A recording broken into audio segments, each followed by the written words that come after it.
بسم اللہ الرحمن الرحیم اللہم صلی علی سیدنا محمد وعلی آل سیدنا محمد وصحبہ وبارک وسلم۔ السلام علیکم ناظرین، آپ دیکھ رہے ہیں پروگرام تھانوی آن لائن اور میں ہوں آپ کی میزبان ام حبیبہ مطاہر۔ ہمیشہ کی طرح ہمارے ساتھ آج پروگرام میں تشریف فرما ہے پاکستان کی مشہور و معروف ہستی، مسلم اتحاد فورم کے چیئرمین، جامع مسجد اشرف کے خطیب مولانا سید طاہر جمال تھانوی صاحب۔ السلام علیکم مولانا صاحب، وعلیکم السلام۔ آپ کا پروگرام میں خوش آمدید کہتے ہیں۔ ناظرین، مولانا صاحب اپنی بے انتہا مصروفیات کے باوجود ہمارے لیے وقت نکالتے ہیں اور ہمارے پروگرام میں تشریف لاتے ہیں، تو مولانا صاحب آپ کا بہت شکریہ کہ آپ ہمارے پروگرام میں تشریف لے کر آئے۔ اور باقی ہم چلتے ہیں پروگرام کے اگلے سیگمنٹ کی طرف۔ ناظرین، شعبان المعظم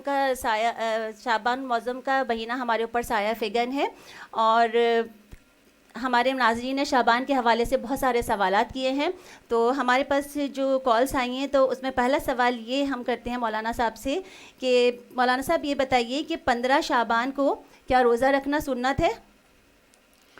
بسم اللہ الرحمن الرحیم، الحمد للہ وکفیٰ وسلام علی عبادہ الذین اصطفیٰ، اما بعد۔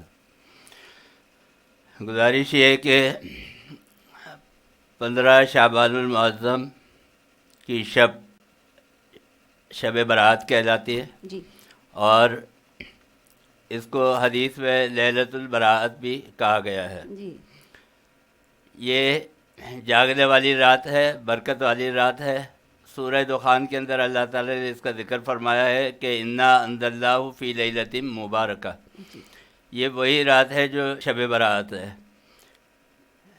اس رات کے اندر جاگنا، عبادت کرنا اور اللہ سے دعائیں کرنا، جی، چونکہ اللہ تعالیٰ عرش الہی سے آسمان دنیا پر نزول اجلال فرماتے ہیں اور ندا لگاتے ہیں کہ حل من مستغفرین، ہے کوئی مغفرت کا چاہنے والا کہ جس کو کی میں مغفرت کروں، جس کی خطاؤں کو میں معاف کروں، ہے کوئی روزگار کا چاہنے والا، ہے کوئی شفا کا چاہنے والا۔ تو یہ ندا اللہ تعالیٰ لگاتے ہیں غروب آفتاب سے صبح صادق تک۔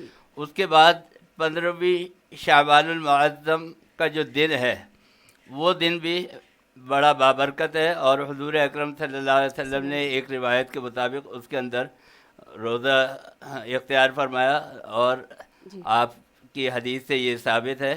لہذا اس رات کے اندر جاگنا بھی چاہیے، اور اگر سہولت ہو تو اس رات کے بعد اگلے دن روزہ بھی رکھنا چاہیے۔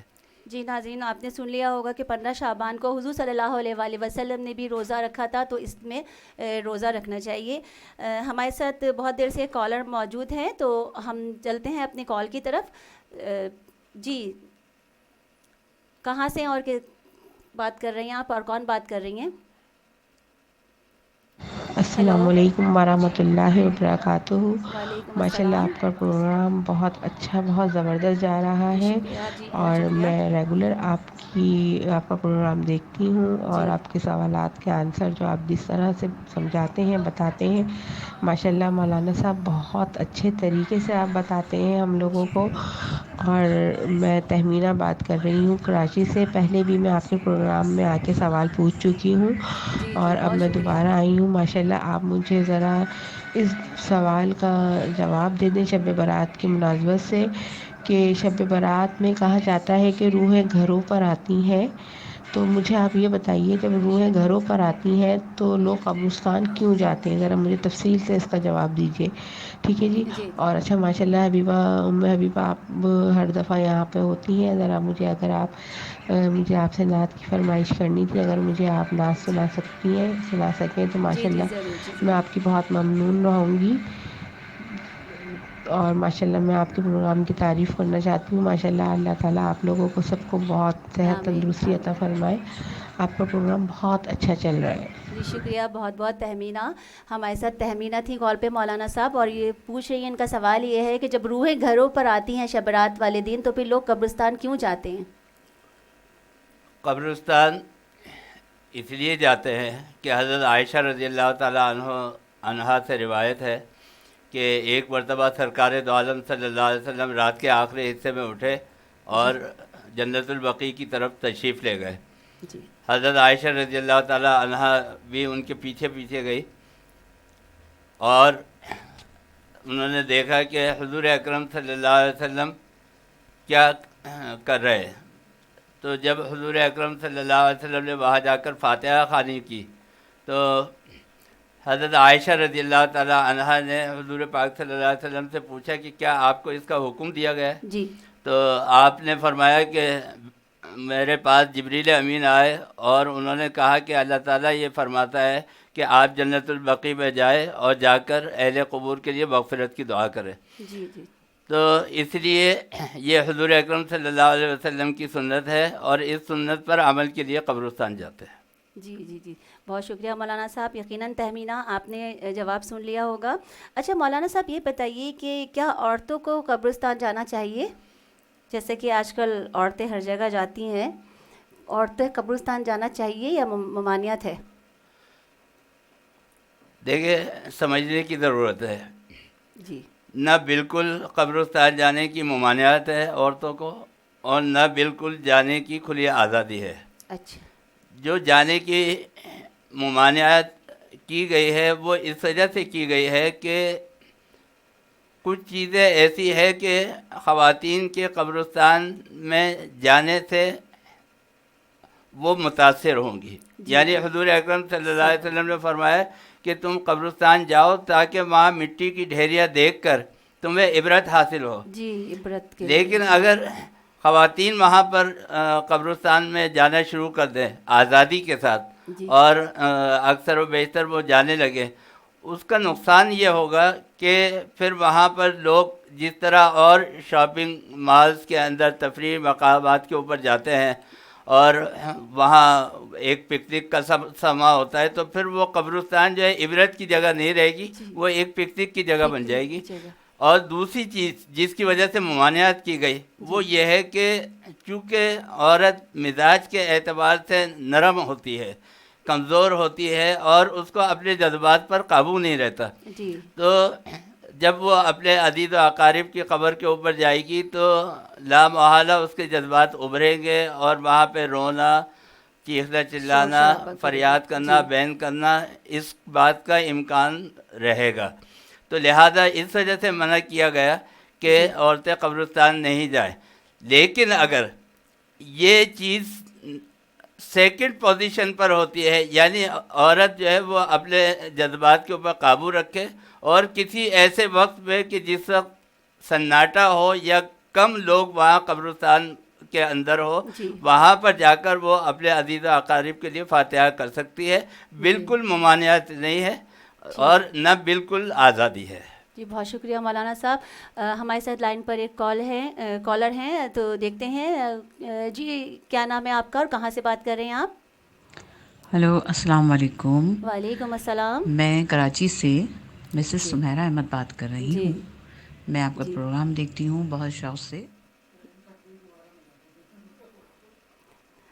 اچھا غالباً لائن ڈراپ ہو گئی ہے تو ہم جب تک دوسرا، ہماری ایک بہن نے سوال کیا ہے، لاہور سے سوال کیا ہے کہ یہ بتائیے گا مولانا صاحب کہ قبرستان میں لائٹنگ اور چراغا کرنا کیسا ہے؟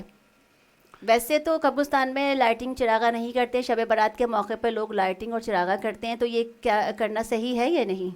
جی میں نے جو بات عرض کی کہ شب برات کے اندر قبرستان جانا سنت ہے، جی اس کا طریقہ یہ ہے کہ سرکار دو عالم صلی اللہ علیہ وسلم جب قبرستان گئے تو اس میں ایک پہلو یہ تھا کہ آپ صلی اللہ علیہ وسلم اکیلے تشریف لے گئے، گروپ بنا کر صحابہ کرام کو ساتھ لے کر نہیں گئے. صحیح. اور وہاں پر کسی قسم کا کوئی چراغا، کوئی روشنی جس سے قبرستان جانے کا مقصد فوت ہوتا ہو، جی جی وہ نہیں کیا. تو لہذا قبرستان جس مقصد کے لیے جایا جاتا ہے وہ دو ہے. ایک تو یہ کہ عبرت حاصل ہو اور دوسرے یہ کہ وہاں پر مردے کے لیے فاتحہ خوانی کی جائے.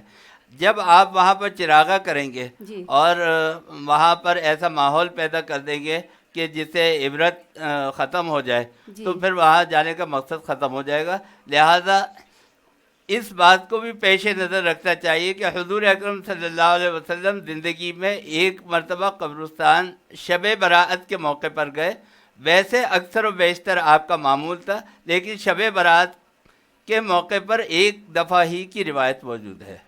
جی جی، آپ نے یقیناً اپنا جواب سن لیا ہوگا کہ لائٹنگ اور چراغا نہیں کرنا چاہیے، ورنہ پھر اس کا جو مقصد ہے وہی فوت ہو جائے گا۔ تو ہمارے ساتھ ایک اور کالر ہیں سمینہ، اور ان کا سوال یہ ہے کہ بتائیے گا مولانا صاحب کہ سورہ دخان شب برات کے موقع پر پڑھی جاتی ہے، اس کی کیا اہمیت ہے، کیوں پڑھی جاتی ہے سورہ دخان؟ شب برات کا ذکر جو ہے یہ سورہ دخان کی ابتدائی آیتوں کے اندر موجود ہے، اور وہ یہی ہے کہ یہ رات جو ہے لیلہ مبارکہ ہے، یعنی برکت والی رات جی ہے۔ برکت کا مطلب کیا ہوتا ہے؟ برکت کا مطلب یہ ہوتا ہے کہ آپ کے رزق کے اندر زیادتی، آپ کے لیے جو خیر مانگا جا رہا ہے اللہ سے اس کے اندر زیادتی، آپ کے مال و دولت کے اندر زیادتی۔ جی غرض یہ کہ ہر وہ چیز جس کی آپ کو طلب ہے جی اس کے اندر برکت ہو جائے۔ جی برکت کے ایک معنی اور بھی ہے، ایک معنی تو حدیث میں آتے ہیں زیادتی کے، اور دوسرے معنی آتے ہیں کہ کم چیز میں آپ کا کام پورا ہو جائے۔ جی یعنی کبھی کبھی آپ نے دیکھا ہوگا کہ کسی کی جو ہے وہ ہزاروں کی آمدنی ہے، لاکھوں کی آمدنی ہے، جی جی لیکن ان کا گزارا نہیں ہوتا، اور وہ ہر وقت یہ کہتے ہیں کہ ہم جو ہے پریشان ہیں۔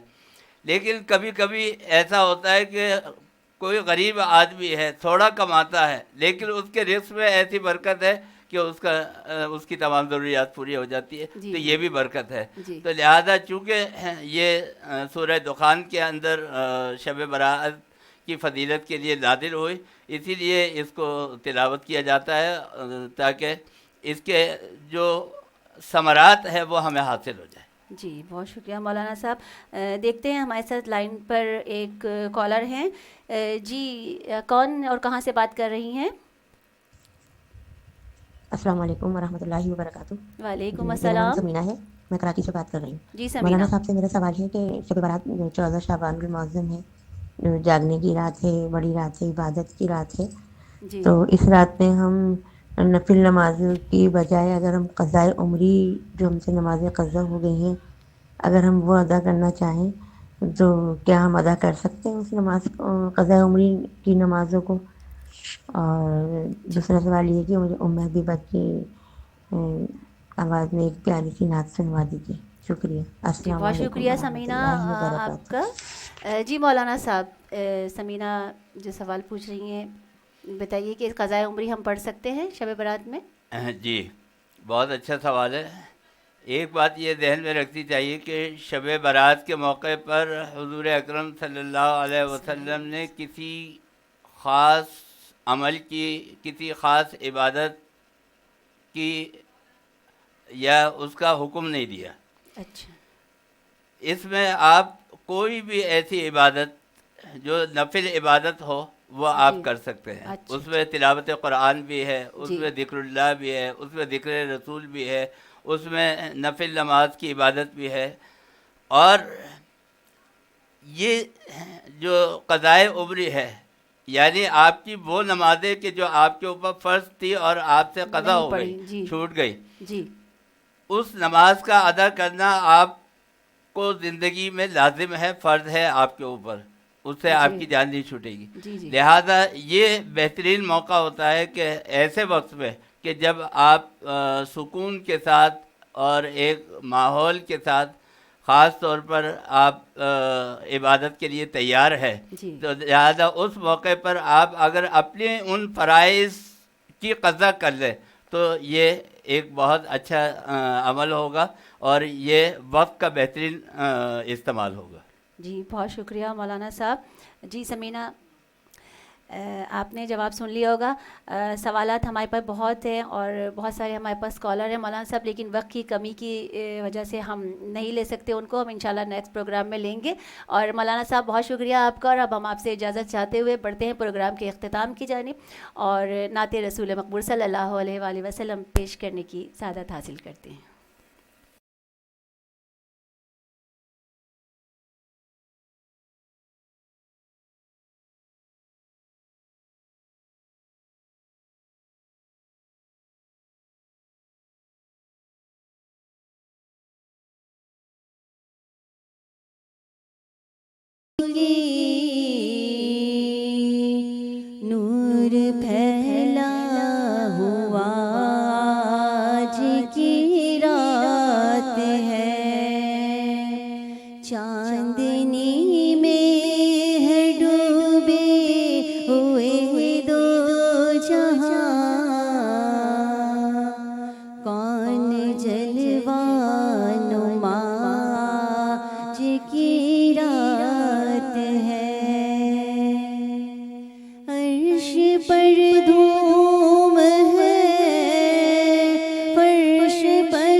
رات ہے